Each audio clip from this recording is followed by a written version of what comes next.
It was a comment in a series of very thoughtless comments made by somebody who was not just the chairman of the Indian Overseas Congress, but also one of the advisors of Rahul Gandhi.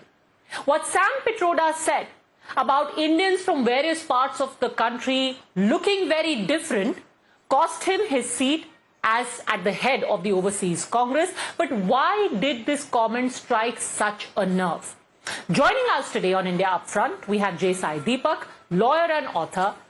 Sai Deepak, what do you make of people who are saying this was only in a manner of speaking, that people have different features, which is true, they do? So, see, there are two ways of interpreting the comment.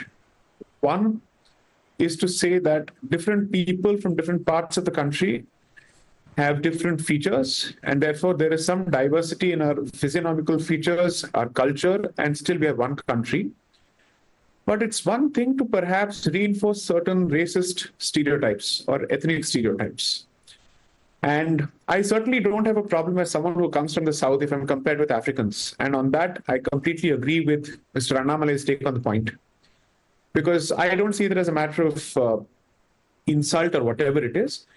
But it just so happens that it represents a broader problem, an even more disturbing issue, where the ones who wish to come to power see Bharat as some kind of incongruent nation, which has been synthetically created by the colonizer, but for whose munificence we wouldn't be a single nation. That is the problem. And I'm connecting two different statements here.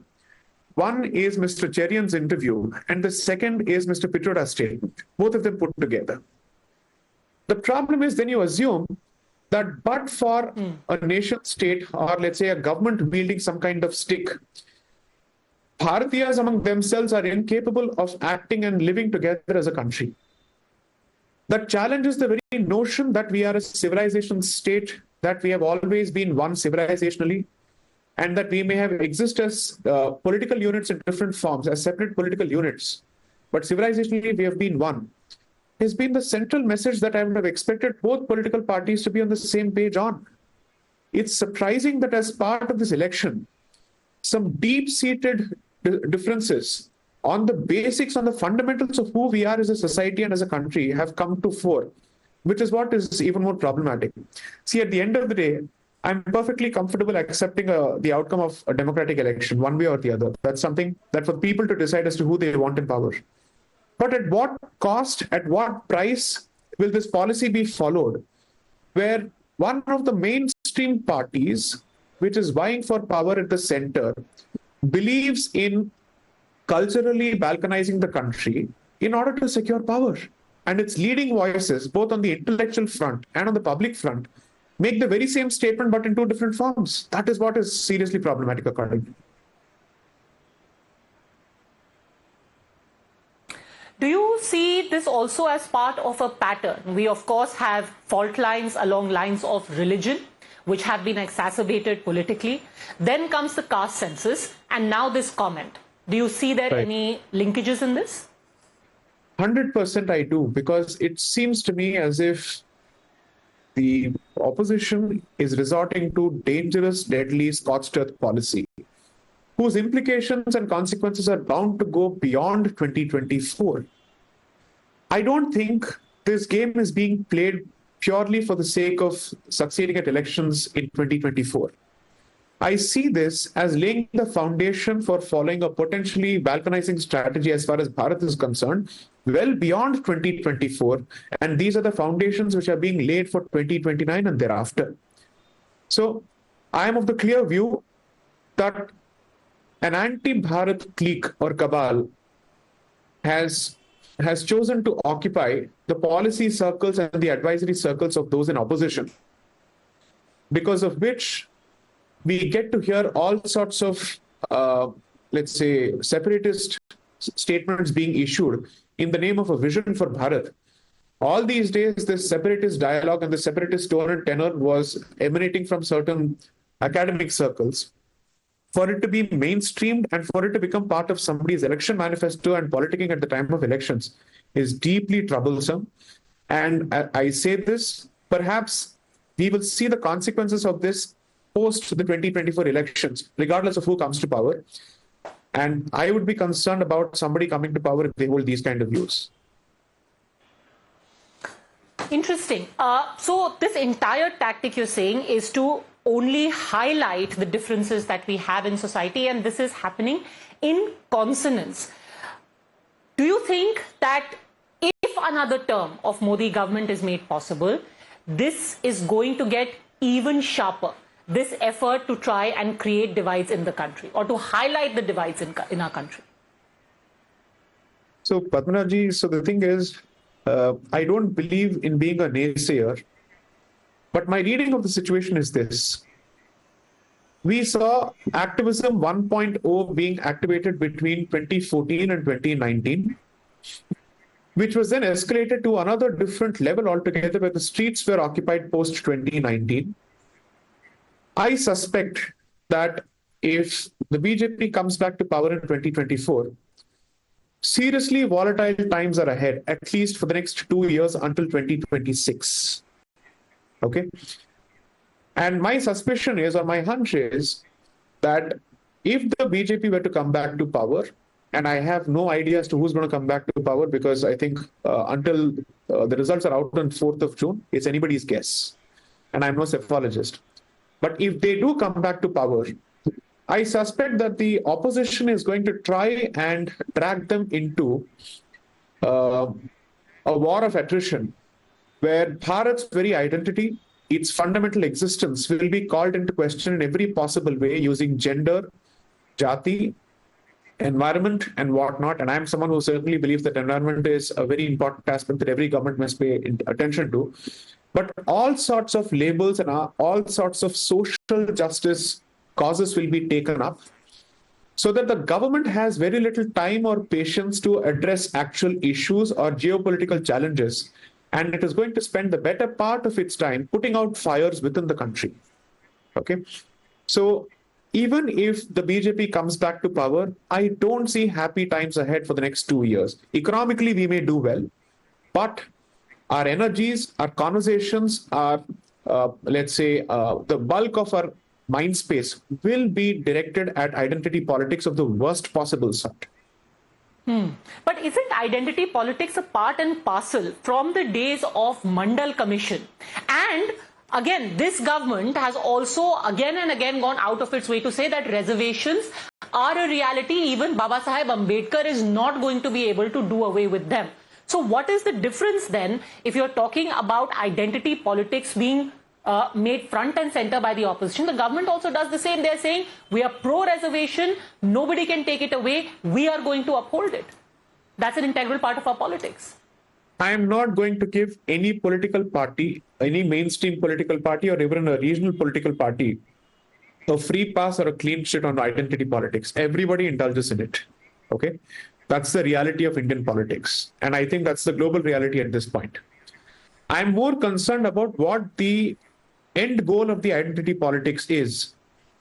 If someone says that there is a civilizational identity that Bharat has always enjoyed, and the assertion, calm, confident assertion of that identity is not at loggerheads with the promise of equality to everybody else, that is one form of identity politics. The other form of identity politics is to basically say, we are fundamentally an oppressive civilization, and all that we have done is to oppress people for 5,000 years.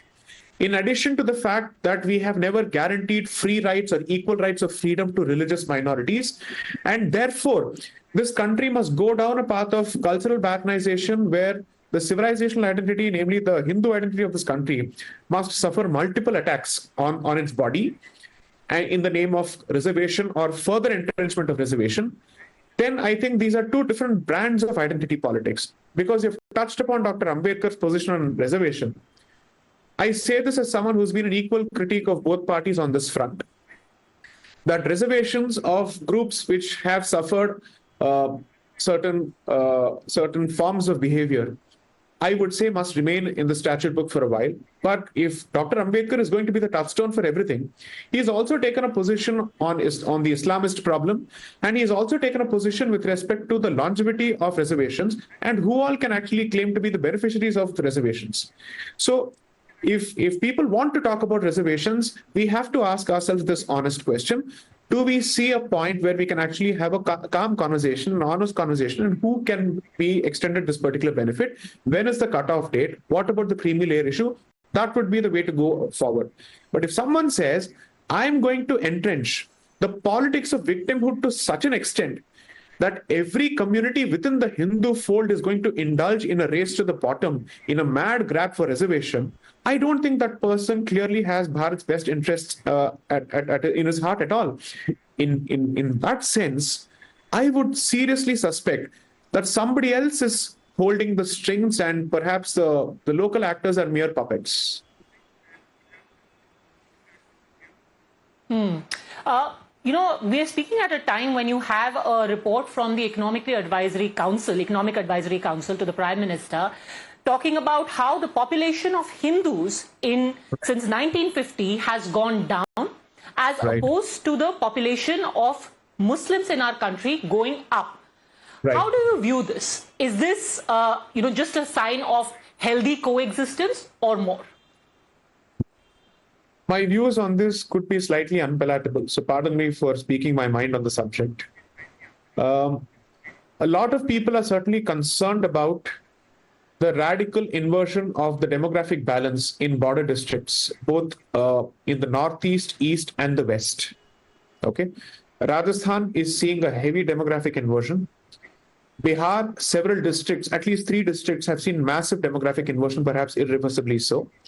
Bengal has already suffered this for decades. Assam has suffered this for decades. At least 10 districts are out. And it's one thing for the population to explode because of higher fertility rate within the country.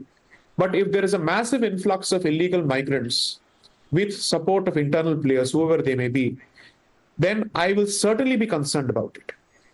Now, there are 2 ways of looking at this. One is an explosion or demographic inversion as a consequence of illegal migration and systematic illegal migration, racketed illegal migration. And the second is where fertility rates are different.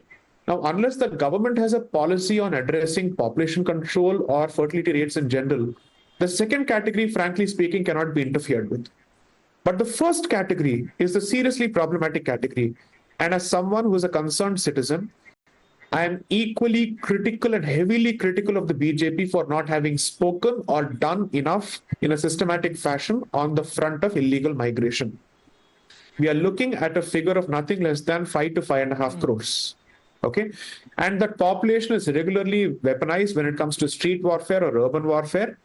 And it becomes a convenient tool for people to say, well, it's only the Bangladeshis and Rohingyas who are responsible for this. Well, in which case, what has the state done to keep them in check, to ensure that you stem their influx in this country? And why has, let's say, the establishment not taken a much more strong or serious position on this front legally before the Supreme Court and before international fora? Because otherwise what's going to happen is human rights is going to be used as a stick to beat the Indian state with, to constantly encourage illegal migration. Okay. And we will be told that living in such a volatile neighborhood, even Bharat has to observe an open border policy, which I don't think really bodes well for this country, given the neighborhood we live in and let's say the track record of some of our neighbors and their predecessors. So I'm of the view that if the Prime Minister's office or the BJP's establishment is serious about taking this discussion to its logical end, then I would want this conversation to continue beyond the elections as opposed to being a topic merely for the season of elections. I see this as a good sign that the government is talking about it. But what does it propose to do about it is a question. And as a corollary, is it also time to have a conversation about the definition of minorities in our country? 100% yes. 100% yes. You have the Parsis with numbers dwindling below 60,000 who are also supposed to be minorities. And according to me, they're the true definition of minorities. You have the Cochin Jews who are supposed to be minorities, and they are, okay, because their number must be at best 2,000 or 3,000. And then you have communities with populations more than 15% or 20% on the national scale, and more than 20-30% in several states calling themselves as minorities. Padmaja Ji, there is one thing that I must state here for public consumption so that you also know in future conversations on the subject.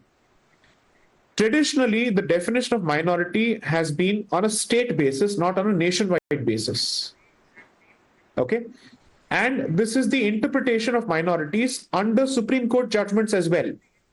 Okay? Now, why is this important? Because several political decisions are taken at the state level, at the panchayat level, at the district level, at the municipal level, because that is where, let's say, the fundamental decisions are taken with respect to governance. The union formulates policies on certain larger issues. But if you look at, I think it's the judgments which deal with reservation, and there are certain other judgments where they've taken a clear position that the definition of minority has to be state-based. The first time it becomes a nationwide or a nation-based or a country-based metric is under the UPA between 2004 and 2014. When they suddenly chose to come out with the Ministry of Minority Welfare, which has no constitutional basis whatsoever. Okay? Until then, we'd never had a national definition for minorities in that particular sense. Now, what does this mean? Having nationalized a state issue, Hindus who seriously constitute religious minorities in several states are not being extended the treatment of minorities. Because they're supposed to be a national majority, therefore your existence as a minority at the state level becomes irrelevant. That is the kind of trick that is played when it comes to this subject. Okay? So I'm of the conscious view that if you want to subscribe to constitutional morality, then go back to the basics where the Constitution says that this is a metric that has to be decided on a state basis. Okay? And second, if you want to make this a national issue, surely someone who enjoys a position more than 10% of the country cannot be treated just as a minority. That's not possible at all anymore, because you have a stake and you can influence electoral outcomes. You're politically enfranchised, you're not disenfranchised. So you can't be treated as a minority in that sense. You may be a numerical minority, but you're not a political minority. There's a difference between the two.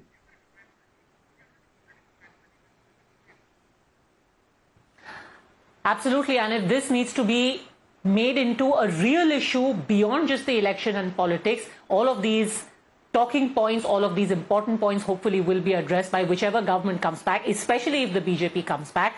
Finally, I want to ask you, Sai Deepak, in view of what Sam Pitroda said, one earlier comment of yours became viral where you had corrected Mr. Owaisi and told him that you're not a South Indian, but an Indian from the South. What made you say that? What was the thought behind that? Because I found it extremely ironic for an Urdu-speaking person to have a problem with Hindi, and for someone who proudly says that his only language is Urdu and he traces his lineage to the Mughals. In any case, my point is I will amend and change my position further. I am a Bharatiya from the South, not just an Indian. I will leave it at that. Sai Deepak, for speaking to us, thanks very much. Thank you.